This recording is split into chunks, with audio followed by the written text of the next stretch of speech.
Hey YouTube, Ron here again with another book review. Today I got a good one. It's a really, really good one. It's a book that I came across when I was reading Charlie Munger's Almanac, which, if you didn't know, he's a huge fan of Benjamin Franklin and also a student of psychology.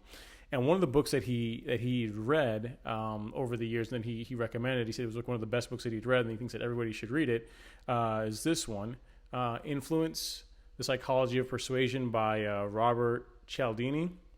Not sure if I'm pronouncing his last name right, but he's a professor of marketing and psychology at Arizona State University. Really, really good book. It's interesting because he talks about, like, I think he covers 6 or so biases that we all have. Like, it's wired inside of all people.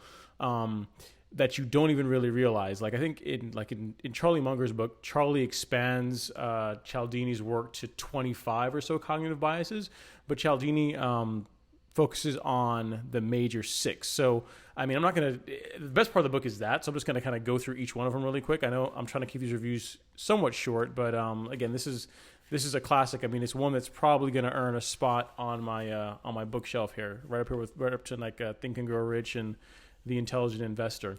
So the first one he talks about is like reciprocity. Like, it shows how whenever you're being marketed to, how, for example, take reciprocity, where if I do something for you, you feel obligated to do something back for me, right? To return the favor. And you think about that. A lot of times whenever you have, especially strangers, not so much your friends, but especially strangers, when someone does something for you, oftentimes people try and push that away because they feel like when someone does something for them, especially someone that's not their family or someone that they're very close to, it puts a sense of obligation on you to return the favor. And he uses an example of like in the airport, sometimes when solicitors will come to you and they'd give you a flower or they'll give you a gift, you then feel obligated to return the favor, to like either make a donation to their charity or something along those lines. So it really shows how, again, even at a very a level that you don't even realize is there, much less like a deeper part of your consciousness. It's something that's in every one of us. And then the next one he covers is commitment and consistency. So this is a really good one. So like an interesting thing about a person, right? Like, say if I believe that I am a good person, right? I believe I'm a good person, and part of being a good person is, say, giving to charities, right? So if a marketer or someone that's trying to get you to do something can play on that. So say, for example, a person that comes to my door and they're with, say, the Red Cross, right? Or any other charity, not picking on the Red Cross or anything, just say they came to the door. And they said, hey, so, we know that you're a very generous person. We know that, you probably, you care about others, about the suffering of others, and that, you've done well in life, and we want you to be able to, it is important to you to be able to give back. And you start saying, those are qualities I associate with myself, right? So that's, in that sense, by saying that, you kind of make a commitment. And then they say, well, because you believe that, it would be really good if you were able to, donate $20 to our cause and whatnot.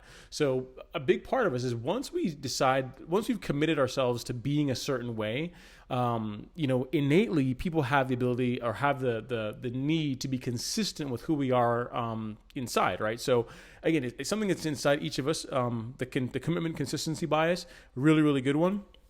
Social proof. This is one that was probably the other two I knew about. Social proof was one that you exists, but you don't realize how deep it is. Like, for example, I'm not the kind of person that if I see, like, say if everyone's out, you go to a restaurant. It's a good example, and in that restaurant you see pictures of the owner with like athletes and movie stars and whatnot. Like, for me, it doesn't make a big deal. I just think, okay, well, the food must be somewhat decent because they ate here. But for some people, some people that come and eat certain places, like the fact that a movie star or a sports athlete chooses to eat there is a big deal to them, right? So it's like a part of a type of marketing that to where in us as people we decide that if we see a group of people doing something, then we assume that it's right. I mean, not everybody does that. I mean, I tend to be a bit more contrarian, but for most people, if they see a group of people doing something, we use that as the measuring stick, per se, as to decide what's good and acceptable behavior. So that one is called social proof. It's the third one. Liking. So again, when it comes to the fourth bias he covers is the liking bias. So the people that you tend to spend your time with, like people that you choose to be your friends, are people that you typically like, right?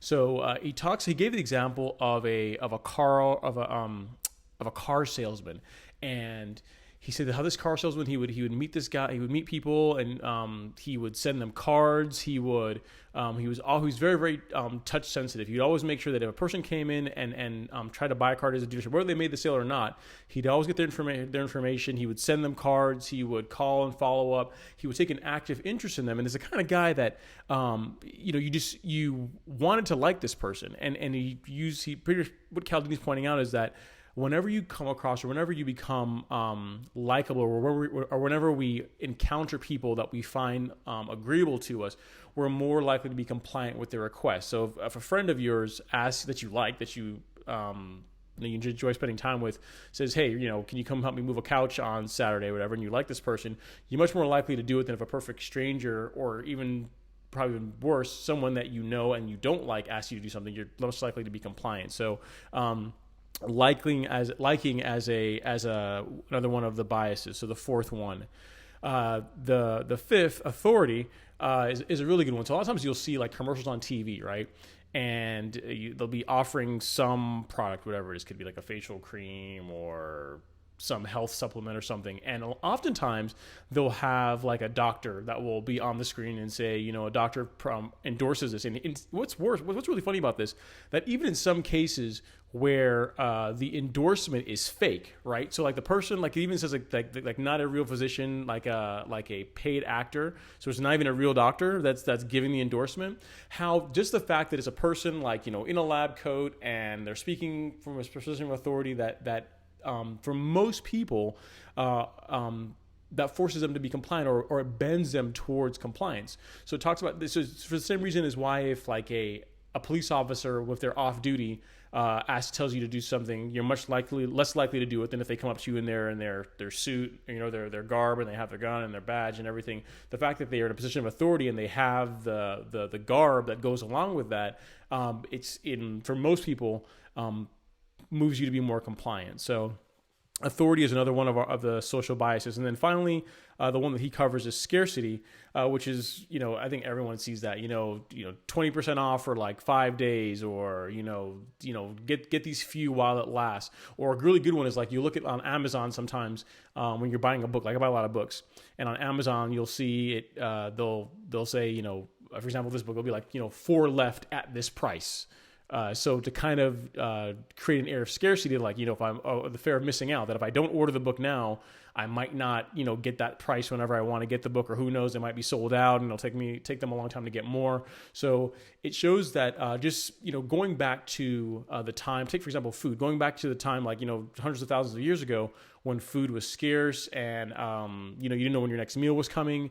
That's something that's wired, that's innate inside humans. So marketers today often use that or leverage that for sales by creating a sense of scarcity. Like right now it's around like the Christmas season, and a lot marketing is in full effect. So like during Black Friday, they'll have like X number of TVs, but only at this price. So again, it helps to trigger the scarcity bias that's present in all humans to get compliance, to get you to spend money that you otherwise might not have, or to get you to do something that you not necessarily as in your bad interest. I'm not saying that in all these cases, the biases are used for manipulative purposes, but it's like we all have buttons, and it's like reading this book really brought to my attention, like how whenever you watch TV or anything you watch, even the internet or YouTube, how so much marketing material is developed to push those specific buttons that go right past your go past your shield. You might look at something and say, oh, I'm not buying anything, I have no interest in this product. But if the marketers are really good, they know how to push certain buttons that go right past that and get you to listen and get you to comply. So really, really good book. I cannot recommend it enough. It's actually not a very long one.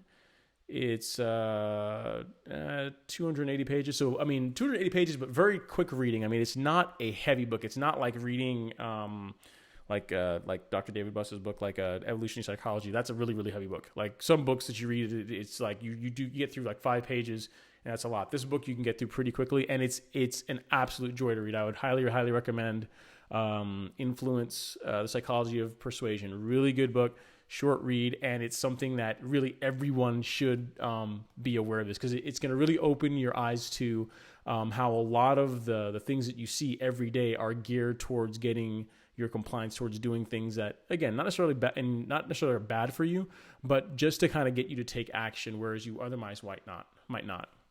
So I hope you found this useful.